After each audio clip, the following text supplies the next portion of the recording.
네, 안녕하세요. 치과의사 찐입니다. 요즘 제가 공부에 관한 영상을 좀 많이 올리고 있는데 꽤나 반응이 좋습니다. 2025년에는 본업인 치과 얘기뿐만 아니라 공부 얘기나 경제, 시사 관련된 이야기도 한 번씩 풀어볼까 합니다. 그래서 뭐 그런 것들 관심이 있으신 분들, 저랑 그런 얘기를 좀 하고 싶어 하시는 분들이 계시다면 망설이지 마시고 일단 영상 보시면서 좋아요도 한번 눌러주시고 구독도 해주시면 정말 큰 힘이 될 것 같습니다.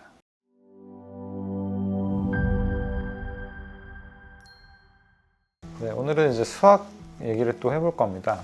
저는 물리학과를 전공을 했고, 근데 이제 저는 뭘 더 잘했냐라고 돌이켜보면 오히려 더 수학을 더 잘했던 것 같습니다. 그리고 이제 제 동생도 제가 직접 가르쳤거든요. 제 동생이 저한테 엄청 이제 와서 말을 하기를 그때 오빠가 그렇게 가르쳐 줬을 때 엄청 도움이 됐다라고 했던 게 몇 개 있습니다. 이거를 제가 말씀드리면 도움이 될 것 같아서 한번 오늘 얘기를 해보려고 해요. 아마 이제 중학교에서 고등학교 올라가는 시점에 계시는 학생들, 고등학교 수학은 또 다르기 때문에 어떻게 준비해야 하는지 막막해 하시는 분들도 계실 거고, 고등학교에서 수학 공부할 때 뭔가 좀 점수가 한 7, 80점에서 안 오른다, 한 3등급 나오는데 1등급 하고 싶다, 이런 분들은 제가 오늘 말씀드린 방법을 충분히 따라 해보시면 무조건 될 겁니다. 제가 오늘 말씀드릴 거는 수학을 대할 때 우리가 중요하게 생각해야 하는 4가지에 대해서 말씀을 드릴 겁니다. 첫 번째로 공식을 외우는 게 굉장히 중요합니다. 물론 수학은 이해 학문이라고 많이 알고 계시고 단순하게 암기, 주입식으로 수학을 배우는 거에 대해서 거부감을 느끼시는 분들이 많이 계시는데, 사실 저도 그랬거든요. 수학을 왜 외워? 수학은 이해 학문이지, 이렇게 생각했던 사람이지만 하다 보면 이 암기라는 게 굉장히 중요합니다. 예를 들어서 우리가 많이 알고 계시는 이제 근해 공식 아시죠? 그 근해 공식이라는 것도 그 유도하는 방식은 당연히 알아야 됩니다. 처음에는 이걸 어떻게 유도를 하는지, 유도를 해서 이 결과가 나왔는지를 이해하는 게 당연히 필요한 과정이지만, 결국에는 이거를 시험에서 빠르게 사용을 하고 다음 단계로 넘어가기 위해서는 이 공식을 무조건 외워야 됩니다. 공식이라는 게 굉장히 많죠. 사인, 코사인 공식도 많이 있고 여러 가지 공식들이 많이 있는데, 그런 거를 그때그때 계속 유도하면서 할 수가 없습니다. 효율적인 문제 풀이를 위해서도 그렇고, 또 시간을 단축하거나 다음 단계로 빨리 넘어가기 위해서라도 이 어떤 공식들을 정확하게 외우는 것은 무조건 필요하다. 이 외우는 거를 너무 거부감을 갖지 말라. 이게 제가 말씀드리고 싶은 첫 번째입니다.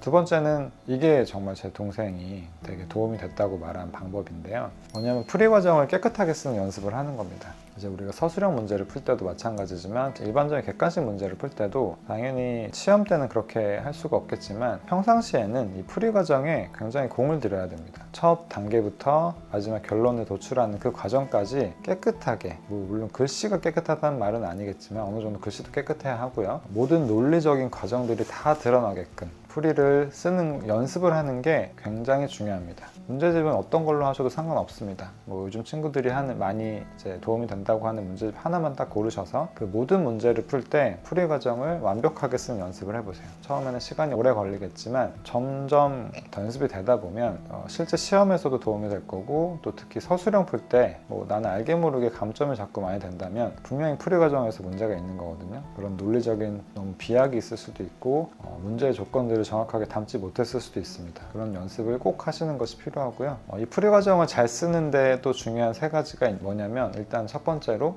문제의 조건들을 처음에 정리를 하는 연습이 필요합니다. 그리고 두 번째로 어떤 용어의 정의가 필요하다면 용어의 정의도 꼭 깨끗하게 한번 써보세요. 그리고 세 번째로 기호들 있죠. 부등호, 등호, 그리고 따라서 그러므로 이런 기호들이 있어요. 그런 기호들도 적시적소에 꼭 근거를 가지고 정확하게 쓰는 바로 연습을 하는 이 3가지가 풀이 과정을 깨끗하게 쓸 때 매우 중요합니다.